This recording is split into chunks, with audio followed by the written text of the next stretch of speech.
As it was meant to bring people together and bring That's right. attention to a country that it needed attention terribly, and it's bringing artists who would normally not care about Haiti. It's bringing people together. I have family that I haven't heard from in years, friends that I haven't heard from in years that's contacted me. And I even know somebody who's making having a fundraiser for Haiti in the form of Valentine's Day event. And also, what I noticed on television is that after the earthquake hit, the rich in particular discovered when they woke up that they were struggling to survive, Yes. right next to the poor. Whereas previously they were rich by virtue of the fact that they could be detached from the poor, Exactly. whom It they brings look everybody at on the from a same playing distance. When they became victimized by the earthquake, they were forced to get close to them, Exactly. to Isn't be that the near truth? them, Yep. to discover them. Yep. I found that remarkable. It's almost poetic justice. Isn't it's really remarkable. Did you Exactly. do some thinking about that phenomena? Yeah, It must have stirred the other yeah, poet. I did. I said, why should it take a disaster to blur the class and color lines? That's right. Why should it take a disaster? Why couldn't we get together before? Why did it take 9/11 for us to see everybody in this country And as why together? did it take an earthquake in Haiti To have for the everybody poor see this and for the country rich? as a country in need, and the people are constantly having to survive strife and devastation. Why should it take a disaster? But that's what it did take, and I'm thankful for the attention and the fundraising and the care and the concern that I get from people. That's why something like this you have to take with a grain of salt, because he's doing something that would normally not have happened. And now let's speculate about solutions. It's obvious, of course, that the world has become profoundly sympathetic with the Haitian condition, and it has quite rightly poured millions, if not billions of dollars to attend to the situation. But in the end, Jack, it appears as if Haiti can be restructured and resurrected only by the Haitians themselves. But what role do you think could Haitians play in restructuring Haiti? Well, how much of the effort should come from Haitians themselves? Well, I believe that first, the thing that the Haitian community needs to do is to restructure their thinking, as far as to if their neighbors a bed is on fire, that they don't need to worry about their own.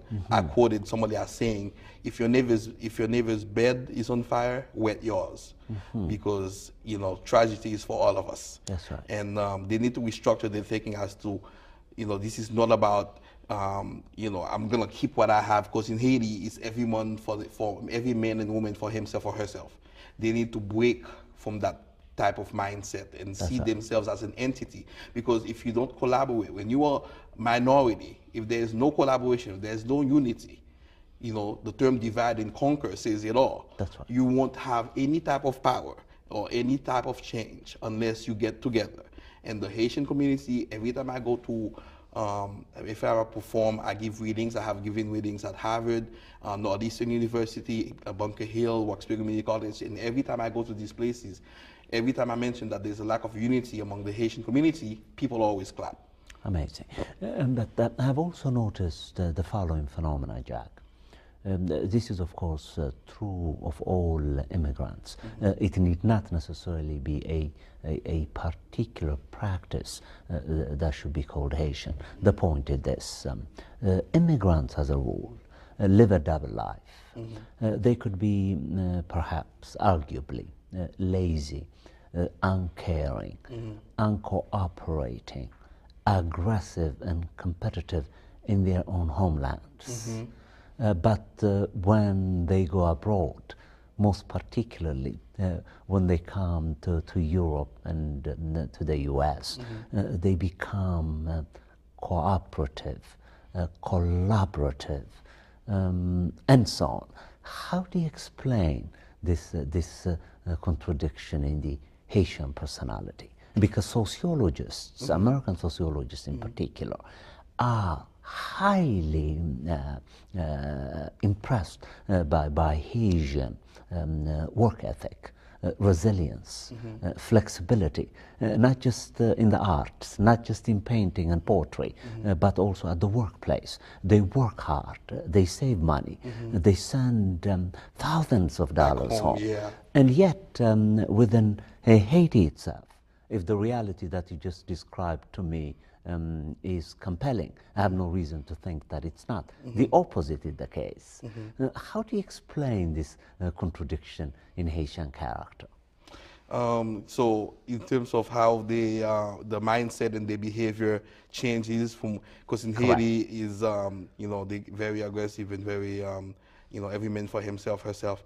And I don't know, when they come to America, they, and it's you know, I don't want to, because, you know, I'm in a position where I have to speak for the whole entire Haitian. I don't want to take on too much of speaking for everybody, but from what I've observed, I think that they have the that hunger when they come to America that they didn't have, because I know for myself, when I came here, I was in an all-boy private school in Haiti. It was supposed to be this exclusive school next to the Haitian palace, and my father was like, "Oh, I have to have connections just to get you into that school." And I used to be fifth in my class, you know, and fifth was not good enough for him. I had to be number one, and so I used to get beaten for not being number one, because in class, once they've taught you something, you have to get 100. That's right. For each mistake that you make, you know, is a whipping. And a punishment. And my father's like, rightfully deserved. My mother didn't agree with it. She used to come to the school and tell him off. But my father was all for it. So when I came here, I discovered that I was not being beaten for learning and excelling. And then I said, oh, I can get good grades and get certificates. In Haiti, they don't give you certificates and compliments for getting good grades. It's like you're supposed to. So when I came here, I saw this.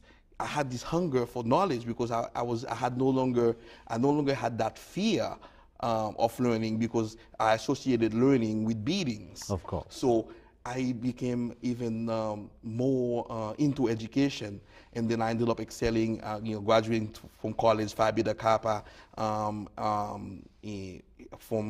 you know, as a honor student and all of that. And then I worked hard because I didn't have that opportunity. I came here, I started working at 14, 15, and I just consumed everything of what America had to give, because you don't have that opportunity in the country. So when the immigrants come here, they see everything as a big land of opportunity, and you didn't have a choice. So in here you have choices, and people are experimenting with choices, and it's just like a kid in a candy store. Everybody is scurrying around to see what they can, you know, because America is what you make it. Everybody, I mean, I came here with absolutely no English at 13, and then I went from there to publishing a book, and I was in English. That's right. And that was, you know, lucky enough. Speaking. Exactly. I was you'll be French speaking. Both of them now. Exactly. And when I published this book, it was my dream, and the dream was even further accentuated because the Boston Globe took notice and featured it, because they said I was different. So my Haitian background helped me. I was not one among many. I was a few among many. It gave you it gave me my edge. A uniqueness, it gave me a voice. That's the price I had to pay for that uniqueness. In high school, the Black Americans and Haitians did not get along because cultural differences, plus the fact that the government was saying that AIDS came from Haiti, and so there was this hostility towards Haitians. And even Dr. Paul Farmer wrote a book about the whole situation with that perception that it came from Haiti and all that. But Jack, I'm sure that he did not fail to notice, however, on the positive side, that this earthquake, in fact, has for the second time opened